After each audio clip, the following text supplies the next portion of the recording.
नमस्कार दोस्तों, कैसे हैं आप सब। आशा करती हूँ कि अच्छे होंगे आप सब। आज हम आपको पैदल चलने से संबंधित सभी 13 महत्वपूर्ण सवालों के जवाब देने की पूरी कोशिश करेंगे। तो चलिए स्टार्ट करते हैं वीडियो को। अब आपका प्रश्न 1 है, पैदल चलने से हार्ट अटैक कम क्यों आते हैं। आपका प्रश्न 2 है, 1 किलोमीटर में कितने कदम होते हैं। आपका प्रश्न 3 है, पैदल चलने से कैंसर का खतरा कम क्यों रहता है। आपका प्रश्न 4 है, आधे घंटे दौड़ने से कितना वजन कम होता है। आपका प्रश्न 5 है, 10 किलोमीटर चलने से कितना फैट कम होता है। आपका प्रश्न 6 है, पैदल चलने से ब्लड प्रेशर पर क्या असर पड़ता है। आपका प्रश्न 7 है, रोजाना 30 मिनट पैदल चलने से क्या बदलाव आता है। आपका प्रश्न 8 है, एक दिन में कितने किलोमीटर चलना चाहिए। आपका प्रश्न 9 है, खाना खाने के बाद कितना पैदल चलना चाहिए। आपका प्रश्न 10 है, पैदल चलने से पाचन तंत्र मजबूत कैसे होता है। आपका प्रश्न 11 है, पैदल चलने से डायबिटीज का खतरा कम क्यों होता है। आपका प्रश्न 12 है, उल्टे पैदल चलने से शरीर पर क्या प्रभाव पड़ता है। आपका प्रश्न 13 है, ब्रिस्क वॉक से वजन तेजी से कम कैसे हो जाता है। आपका प्रश्न 1 है, पैदल चलने से हार्ट अटैक कम क्यों आते हैं। आपका उत्तर है, शोधों के अनुसार सप्ताह में सिर्फ 2.5 घंटे पैदल चलना, जो दिन में 21 मिनट है, हृदय रोग के खतरे को 30% तक कम कर सकता है। पैदल चलने से ब्लड सर्कुलेशन बेहतर होता है, जिससे स्ट्रोक और हार्ट रोगों का खतरा काफ़ी हद तक कम किया जा सकता है। एक्सपर्ट भी रोजाना पैदल चलने की सलाह देते हैं।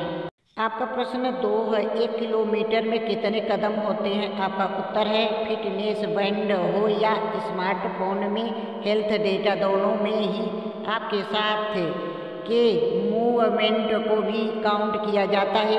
बात जब चलने या कदमों की हो रही हो तो आप किलोमीटर से इसे मापे। लगभग 45 से 50 मिनट में आपके 10,000 स्टेप्स पूरे हो जाएंगे। आपका प्रश्न 3 है, पैदल चलने से कैंसर का खतरा कम क्यों रहता है। आपका उत्तर है, 2012 के हार्वर्ड विश्वविद्यालय के महिला स्वास्थ्य अध्ययन के अनुसार सप्ताह में 1 से 3 घंटे पैदल चलना स्तन और गर्भाशय के कैंसर से मृत्यु के जोखिम को लगभग 19% कम कर सकता है। और अगर ये महिलाएं खुद को थोड़ा और आगे बढ़ाती हैं और सप्ताह में 3 से 5 घंटे पैदल चलती हैं, तो वे स्तन और गर्भाशय के कैंसर के खतरे को लगभग 54% तक कम कर सकती हैं। आपका प्रश्न 4 है, आधे घंटे दौड़ने से कितना वजन कम होता है। आपका उत्तर है, आधा घंटे की साइकिलिंग में 300 से 350 कैलोरी बर्न होती है। हालांकि इतनी कैलोरी बर्न करने के लिए थोड़ा फास्ट साइकिलिंग करनी पड़ती है, वरना नॉर्मल स्पीड में तो आधा घंटे में बस 200 कैलोरी बर्न होती है। अगर रनिंग की बात करें तो आधा घंटे की रनिंग में 300 से 350 कैलोरी बर्न हो जाती हैं। आपका प्रश्न 5 है, 10 किलोमीटर चलने से कितना फैट कम होता है। आपका उत्तर है, चलना व्यायाम का सबसे आसान तरीका है। पैदल चलने से लगातार कैलोरी बर्न होती है, जिससे वजन घटाने में काफ़ी मदद मिल सकती है। इससे मोटापे के खतरे को भी दूर किया जा सकता है और हमेशा अपने वजन को कंट्रोल में रखा जा सकता है। एक अनुमान के मुताबिक एक व्यक्ति जब 1000 कदम चलता है तो वह 30 से 40 कैलोरीज तक जला लेता है, यानी 10,000 कदम पर आसानी से 300 से 400 कैलोरीज बर्न की जा सकती है। आपका प्रश्न 6 है, पैदल चलने से ब्लड प्रेशर पर क्या असर पड़ता है। आपका उत्तर है, सबसे अधिक चलना निश्चित रूप से आपके रक्तचाप को कम करने में मदद कर सकता है। शोध में पाया गया है कि हर दिन 10 मिनट से रन करना आपके रक्तचाप को कम करने का एक प्रभावी तरीका है। जो लोग हाई ब्लड प्रेशर की समस्या से परेशान होते हैं, उन्हें रोजाना पैदल चलना चाहिए। इससे ब्लड प्रेशर को मैनेज करने में मदद मिल सकती है। आपका प्रश्न 7 है, रोजाना 30 मिनट पैदल चलने से क्या बदलाव आता है? आपका उत्तर है, रोजाना 30 मिनट तक पैदल चलने से आप अपने हार्ट को हेल्दी रख सकते हैं। पैदल चलने की तरह कार्डियो व्यायाम कोलेस्ट्रॉल, रक्तचाप, मधुमेह, मोटापा, तनाव, सूजन और मानसिक तनाव जैसे हृदय जोखिम कारकों को कम कर सकता है। वॉकिंग आप अपने घर की छत पर या घर के अंदर भी कर सकते हैं, लेकिन ध्यान रखें कि रोजाना 30 मिनट तक वॉक करना जरूरी है। इसके अलावा रोजाना 30 मिनट की वॉक मजबूत हड्डियों को बनाए रखने में मदद कर सकती है। पैदल चलना हड्डी और मांसपेशियों की ताकत, समन्वय और संतुलन में सुधारक है। इसके अतिरिक्त पैदल चलने का असर आपको दिमाग पर भी दिखेगा। स्टडी के मुताबिक पैदल चलने से एंडोर्फिन, दिमाग और तंत्रिका तंत्र में मौजूद हार्मोन में इजाफा और स्ट्रेस लेवल में गिरावट आती है। पैदल चलने से फेफड़े मजबूत होते हैं क्योंकि इससे ऑक्सीजन का शरीर में ज़्यादा बहाव होता है। इससे न सिर्फ फेफड़े स्वस्थ होते हैं बल्कि बीमारियों से बचते हैं। बढ़ती उम्र के साथ ज़्यादा एक्सरसाइज कई बार कमर के लिए नुकसानदायक हो जाती है, लेकिन वॉक करने से कमर का दर्द और लचक में काफ़ी फायदेमंद साबित रहती है।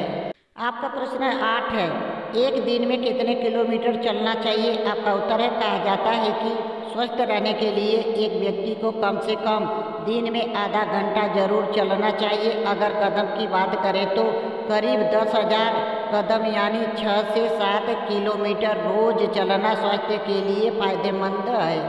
आपका प्रश्न 9 है, खाना खाने के बाद कितना पैदल चलना चाहिए? आपका उत्तर है, खाना खाने के बाद रोजाना आपको कम से कम 15 से 20 मिनट तक टहलना चाहिए। अगर आपके पास ज़्यादा समय है तो आप समय बढ़ा सकते हैं, लेकिन ध्यान रखें आपको भोजन करने के 1 घंटे के अंदर ही टहलना है।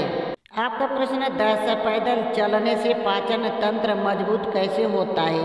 आपका उत्तर है, अध्ययन की माने तो रोजाना लगभग 30 से 45 मिनट तक टहलने से आपके शरीर में प्रतिरक्षा प्रणाली की कोशिकाओं की संख्या बढ़ सकती है और समय के साथ यह वास्तव में बेहतर परिणाम दे सकता है। पैदल चलने से आपके शरीर की रोग से लड़ने की क्षमता बढ़ सकती है। दिन में कम से कम 20 मिनट पैदल चलने से इम्यून सिस्टम को बूस्ट करने में मदद मिल सकती है। आपका प्रश्न 11 है, पैदल चलने से डायबिटीज का खतरा कम क्यों होता है? आपका उत्तर है, चलना ब्लड शुगर लेवल को नियंत्रित करने में मदद कर सकता है और इस प्रकार डायबिटीज के विकास के जोखिम को कम कर सकता है। व्यायाम करने से मांसपेशियों को ब्लड शुगर को अवशोषित करने और ब्लड प्रेशर को कम या ज़्यादा होने से रोकने में मदद कर सकता है। साथ ब्लड प्रेशर को कंट्रोल करने के साथ ब्लड शुगर लेवल को बैलेंस करने में भी मदद कर सकता है। आपको 3 से 5 मिनट की धीमी गति से चलने के साथ शुरुआत करनी चाहिए और फिर 5 से 10 मिनट के लिए मध्यम गति से टहलना चाहिए। आपका प्रश्न 12 है, उल्टे पैदल चलने से शरीर पर क्या प्रभाव पड़ता है? आपका उत्तर है, हम सामान्यतः सामने की ओर ही आगे बढ़ते हैं, जिससे हमारे पैर के पिछले हिस्से में मौजूद मांसपेशियों का इस्तेमाल नहीं हो पाता। इसलिए जब आप रिवर्स वॉकिंग करते हैं तो वे मांसपेशियां भी गति में आ जाती हैं और आपके पैर मजबूत होते हैं। उल्टे चलने से संतुलन में सुधार होता है और यह हैप्पी हार्मोन रिलीज करता है जो आपकी संवेदना को शांत रखते हैं। अगर आप कमर दर्द से छुटकारा पाना चाहते हैं तो हर रोज़ कम से कम 15 मिनट रिवर्स वॉकिंग या उल्टा चलना चाहिए। आपका प्रश्न 13 है, ब्रिस्क वॉक से वजन तेजी से कम कैसे हो जाता है? आपका उत्तर एक्सपर्ट के अनुसार तेज चलने को ब्रिस्क वॉक कहते हैं। ब्रिस्क वॉक से आगे जॉगिंग, फिर रनिंग और उससे आगे का लेवल स्प्रिंट कहलाता है। वॉक से हाथ, घुटनों, एड़ियों और थाई पर ज़्यादा असर पड़ता है। आर्थराइटिस सांस, दिल के मरीजों के अलावा बहुत मोटे और कमर व जोड़ों के दर्द से पीड़ित लोगों को लंबी वॉक एकदम शुरू नहीं करनी चाहिए। पहले शरीर को लंबी वॉक के लिए तैयार करें, धीरे धीरे शुरुआत करें। इसके बाद चाहे तो रनिंग और स्प्रिंट तक भी जा सकते हैं। धन्यवाद दोस्तों हमारी वीडियो आप लोगों को देखने के लिए। दोस्तों यदि हमारी वीडियो पसंद आई है तो प्लीज़ इसे लाइक, सब्सक्राइब, कमेंट, शेयर ज़रूर करें। फिर मिलेंगे अगले वीडियो में।